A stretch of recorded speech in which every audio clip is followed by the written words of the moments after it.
Notre but, c'est de trouver la dérivée de la fonction f qui a x associé 4 puissance x. On a donc f de x qui est égal à 4 puissance x.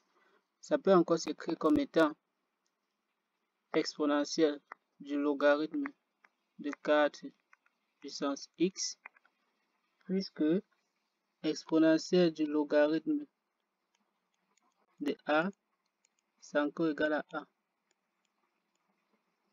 Donc, on a exponentielle du logarithme de 4 puissance x. Ce qu'on sait d'autre, c'est que logarithme de a puissance n, c'est égal à n fois le logarithme de a.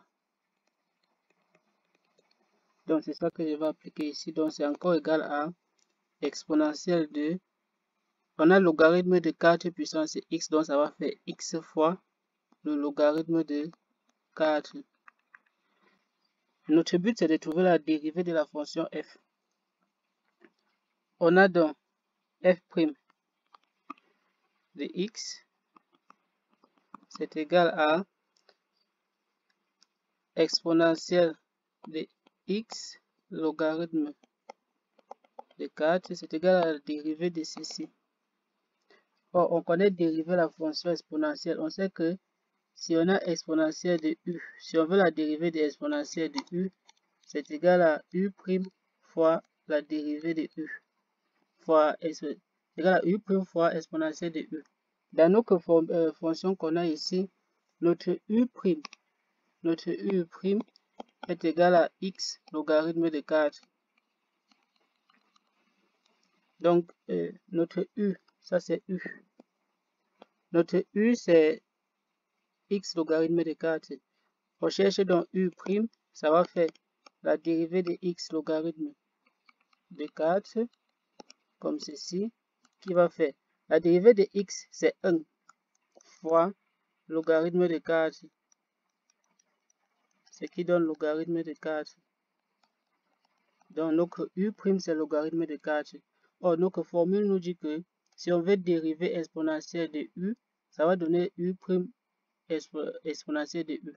Notre u', ça veut dire que f' de x sera donc égal à exponentielle de x logarithme de 4, comme on a écrit là-haut, c'est la dérivée de ceci. Or, la dérivée de ceci, donc, c'est u' qui est logarithme de 4 fois exponentielle de u, c'est-à-dire fois exponentielle de notre u, c'est x logarithme de 4, donc fois exponentielle de x logarithme de 4. Je vais simplifier encore, ça fait logarithme de 4 fois, alors, notre exponentielle de x logarithme de 4 ici, c'est 4 puissance x. C'est ça ici. On a vu que 4 puissance, c'était 4 puissance x. On a transformé premièrement, ensuite deuxièmement, et on a vu que c'était égal à ça. Donc, je vais remettre le 4 puissance x. Donc, ça fait fois 4 puissance x, qui est égal à... Donc, on a finalement logarithme de 4 fois 4 puissance x. Là, c'est la dérivée de la fonction qu'on cherche.